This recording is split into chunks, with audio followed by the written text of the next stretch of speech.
Hello friends, कक्षा 12 जो गणित का चैप्टर नंबर हमारा 5 है उसमें से देखो जो भी एग्जाम्पल हैं आपको सारे एग्जाम्पल तो लगा ही लेने हैं, प्लस जो भी इम्पोर्टेंट क्वेश्चन है वो हम सारे आपको बताएंगे।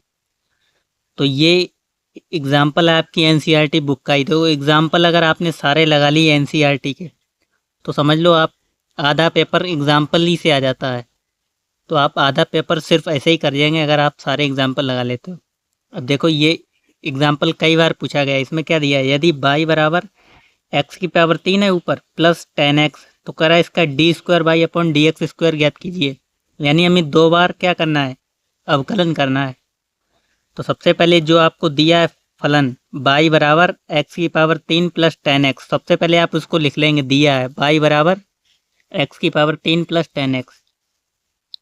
अगर आपको अवकलन के सारे फॉर्मूले मालूम है फिर तो आपके लिए कोई दिक्कत की बात ही नहीं है। फिर आप क्या करेंगे, एक्स के सापेक्ष दोनों ओर अवकलन करने पर जो आपको फंक्शन दिया था हमने वही फलन लिख लिया।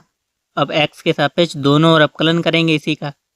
तो बाई का तो क्या हो जाता है D Y upon D X, और इसका हो जाएगा डी अपॉन डी एक्स। इस पूरे का एक बार पहले हम ये स्टेप लिखेंगे। अब फिर दोनों का अलग अलग ले लेंगे, डी अपॉन डी एक्स इसके साथ भी और D upon D x 10x का। तो आपको मालूम होगा D upon D x x की पावर एन का फॉर्मूला, यानी पावर कितनी भी हो वो पावर हमारी सामने आ जाती है और एक पावर कम कर देते हैं। मतलब जैसे अगर एक्स की पावर 5 है तो एक पावर एक्स की पावर 4 हो जाएगा। तो यहाँ पे एक्स की पावर 3 थी तो इसका हो जाएगा 3x स्क्वायर। और 10x का तो आपको मालूम ही है क्या होता है, D Y upon D X sec square X. तो D Y upon D X हमारा क्या आ गया 3x square plus sec square. इसको हम समीकरण नंबर 1 नाम देंगे। अब ये तो हमने एक बार अवकलन किया, लेकिन हमसे पूछा क्या था D square by upon D x square. तो आप लिखेंगे समीकरण 1 का एक्स के सापेक्ष अवकलन करने पर। तो समीकरण 1 हमने इसको माना का D Y upon D X, इसका एक्स के सापेक्ष अवकलन करो। तो देखो D Y upon D X का जब दोबारा अवकलन करेंगे हम तो इसका हो जाएगा D square by upon D x square, और इधर डी अपॉन डी एक्स इस पूरे का करेंगे।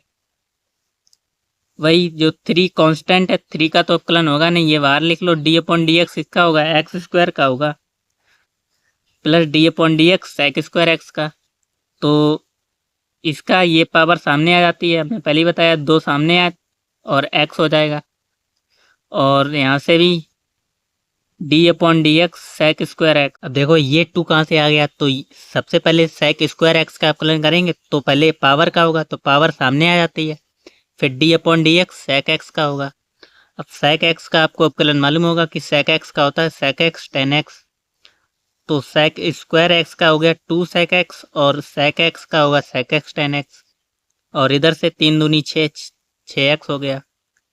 अब वही हो जाएगा हमारा डी स्क्वायर बाई अपॉन, इधर चल रहा था D square by upon D x square. तो यहाँ से 6x प्लस 2 सेक स्क्वायर, सेक का सेक में मल्टीप्लाई करेंगे सेक स्क्वायर हो जाएगा और 10x तो वैसे वैसे। तो आपको इतने के कम से कम आपको अगर 2 या 3 नंबर में आ गया तो सर आपको इतना सॉल्व करना है, यानी 2 बार अवकलन पूछा गया है। फंक्शन हो सकता है आपको चेंज भी कर दे।